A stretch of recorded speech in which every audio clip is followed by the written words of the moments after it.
Makasimba chere tauya ano nhau dzomanhoko dzanyasi zuva rochimakumi mairi mumwedzi uno wachiwabvumu ipapa tikutandau kunyepai kutoti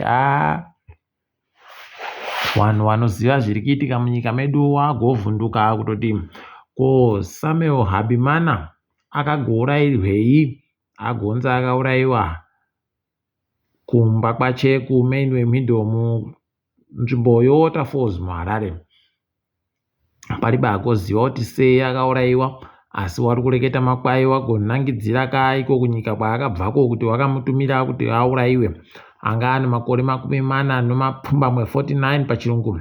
Anga ari mupoteri umwe wanhu wari kutiza hurumende yaWakagame kunyika yeRwanda. Tinenge tichiringa tichiona kuti zviri kumbopera zvakaita sei, tichikunyepai zvimwe zvinenge zvichiitika ipapo. Kachikoro kakavhuwana Chiwenga kari kachikoro zvowanhu vari kufunzira iko kuita ukoti kwaikapfikiwa. Unobva watoona pachena kutoti hwendo huno idi zvakaita kugarana chaiko gonzo nachin'ai zviri kuita kunyirana. Rekai tigona kuti zvinoperera papi. Iye Chiwenga izvezvi kureketa kuno ariko kunyika yeChina kwaye akaenda kochekiwa kuti aonewe kuti utano huchiri panzvimbo chere kana kuti hwakapesanisiwa. Asi akaenda ari bemudzimai wache. Rekai tigona kuti zvinopera sei ipapo. Magozviziva chere kwai Profesa Wozwimeni Ncube wari kuti akatombokanyai nawamunangarwa. Unobva waona pachena kuti sei wakazosvika pakubvumirana naChabangu kuti aiwo rekai tiite pabodzepo tiite zvokuti tije mari. Rekai tione. Ipapa ndo pachaburika pachena kutoti wowanhu ndoupi noasiri wowanhu ndoupi. Kana chiri chokwadi kuti zviri kureketiwa noDaily News kuti waNcube wari kuita akatombokanyai nawamunangarwa. Idi unobva waona kuti rekai zvinzi mari inochitema idi. Kai ticharamba takaringa hedu kuti inenge ichimbopera sei. Iro bato roCCC ribe kureketa izvezvi kuti Mbani akupinda kuti aite mutungamiri waro nekuti mazuva 20 aiwo waNcube apera ka. Rekai tigona kuti Jacob Mafume achagofuma ari kuti kudini ipapa. Tinenge tichizokunyepai kana paine zvimwe zvinenge zvareketeka. Nyasi wamunangarwa wanga wariko kumusangano waitiwa padandemutande uri musangano nyika dzoSADC wari kuda kuringa kuti woita sei nonhau yoiyo nyaya yonzara yanyiringana nevanhu vanosvika 60 mamirioni 60 million pachirungu. Pakaita kunyangariwa hurumende dzati dzabvumirana kuti yewo izvezvi waakutoisa kabhasikiti kokukumbira makutukutu omari anoita mabhirioni 5 nochidimbu $5.5 billion pachirungu kuti vanokouye kuboyesa vanhu chokudya. Hino kuti isusu tega nepataida mabhirioni 2 tainge tazviboyepi kuti zvakadando. Ticharamba hedu tichiringa mabuja kuti zvinenge zvichena nokupi. Iwo wamunangarwa nyasi wanga wadokerera wari kutekera imo mumastiriti mumu. Apa nyasi wabva wachinja vamwe vanhu varimo mupolitburo mavo dare guru reZANU-PF.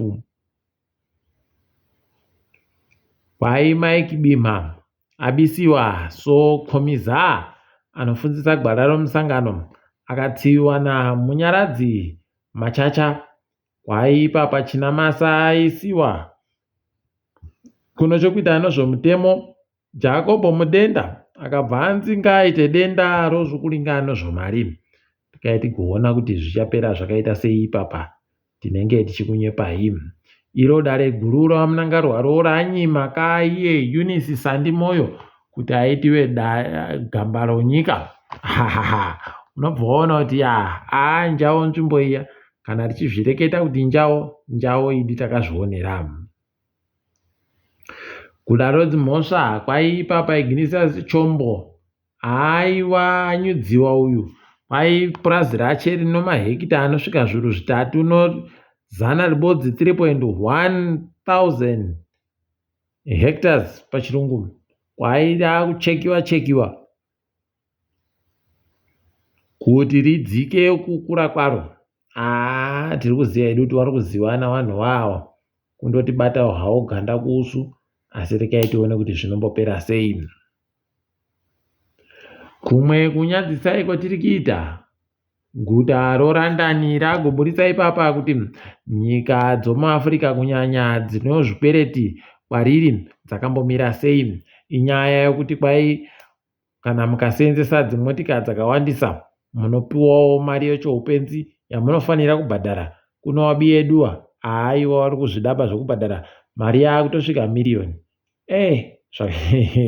Makuzviziva chere izvozvo. Dzimwe nyika dzakaita kunyangariwa kumana miriyoni chairo ravari kutoda ipapa. Rikaitione kuti zvinopera sei. Tiri kufarawo kunyepai kutoti Felix Mafondokoto agonza achagopuwa mari inoita zviuru makumi mairi nopfumbamwe $29,000 pachirungu kubva kumapurisa nemasoja nowakuru wawo, nokutoti wakamukuba nokumuvhiringidza kodzero dzache mugore ra2019 mugore ra2020 panguva yodziwa mupengo iya. Tikuramba achizvitenda izvo zvidai zvaramba zvichienda kudando zvienderere mberi. Wanoita izvi takutosvira kuti wachitande manje kubatiwa wega pauzima uchibva wabatiwa nomhosva yako kuti zviite zviri nane. Ticharamba takaringa hedu pazvinenge zvichienda kuti ndokupi. Kuno wanhu wana wasungiwa wari wanhu mapato anopikisa hurumende wari kuzikana kuti wanomira nachamisa wanhu wasungiwa iko kuvhiringika kwakaitika kumasvingo kuya paitiwa musangano wokuterekera zvinoda wanhu panyau yoPVO bill.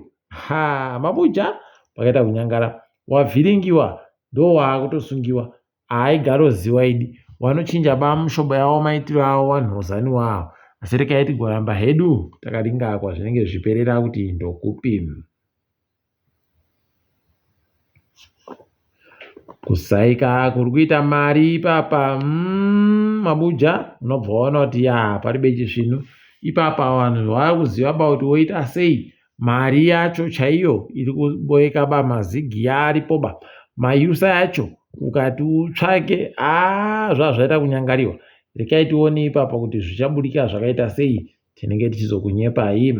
Apa kwaizvezvi waya wakabatiwa wachinzi wari kufungidziwa kuti wagoita zvokuchinja mari zvisiri pamutemo, watanda kupuwa mari yobhero manje kureketa kuno. Izvezvi kwai bhero ravari kupuwa $50 chaiwo pamunhu. Zvinoenda zvakadando. Rekai tione kuti zvinombopera zvakaita sei, tinenge tichizokunyepai. Tiri kutofara ipapa kuti uyu kaambi edu Themba Gorimbo agoita zvokugorimba chaizvo akarowa kumuvhiringidza Ramis Brahimaj kuUFC kwaoko. Ticharamba takaringa kuti zvinenge zvichienda nokupi, asi tiri kumushuvira kuramba achindokunda. Ari kuda kuti ndiye azoite munhu anonzi mukuru anoseza hwokukuba vamwe iko kumutambo iyo UFC. Mitambo yebhora yatambiwa papera sondo papa nozuro kwakanga kuno kepekepe noDynamos dzikandoita kabodzi Chikenini kaja Simba bhora no2-3 Manika Diamonds yagoja Green Fuero no2-0. Musomugwera kwagotamba Ngezi Platinum ikaita 2 Teohan ikaita 0. Bigita Minerals ikaita 2 Chegutu Pirates ikaita kabodzi. Herentals ikamwisa 2. Herentals ndio yabenza uZanu-PF kai. Bulawayo Chiefs ikajiwa kwa 0.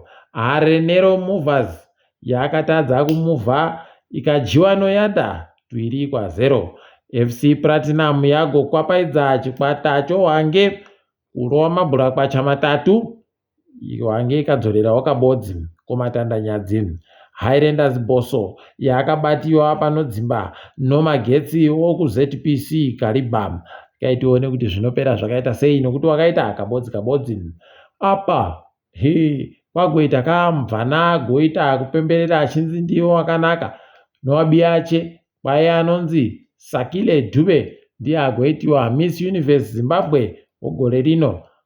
Ipapa goringitsai vanhu vanga varipo wachiringa kuwapa manhamba ekuti mahwina waisanganisira Grace Mugabe. Hakubenuka kedu tirambe takaringa tichiona kuti zvinenge zvipera sei. Toringa dziri kuitika pasi rese waJacob Gesheshekisa Zuma wageziwa idi kugeziwa nodare guruguru munyika yeSouth Africa. Izvezvi wanzi wari kubvumiwa baakupinda sarudzo dziri kuuyadzi.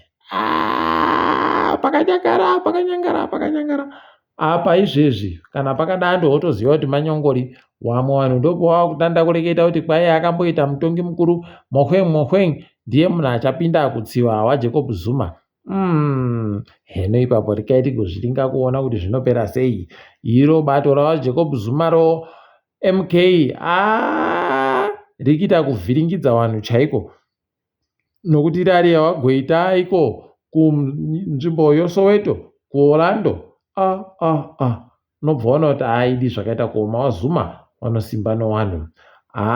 Kwai inonzi Africa CEO Forum yagoti mubi yedu Ralph Mupita ndiye munhu ari CEO womuAfrica muno anoseza wakanyanya kudarika wamwe wese timurera manja. Ipapawo kuDRC tiri kufara kuti watoreketai kuti tewo tanga takutorewa nyanga dziya nomasoja akapanduka akabatsiwa noAmerica. Tiri kufara kuti zvaramba kuitika. Wakona kuboya wakauraya anga ari kutungamira wakabata wari kuAmerica 3 nevamwe vanhu 50 varume. Pakaita kuoma chaiko rekaiti kuona izvezvi.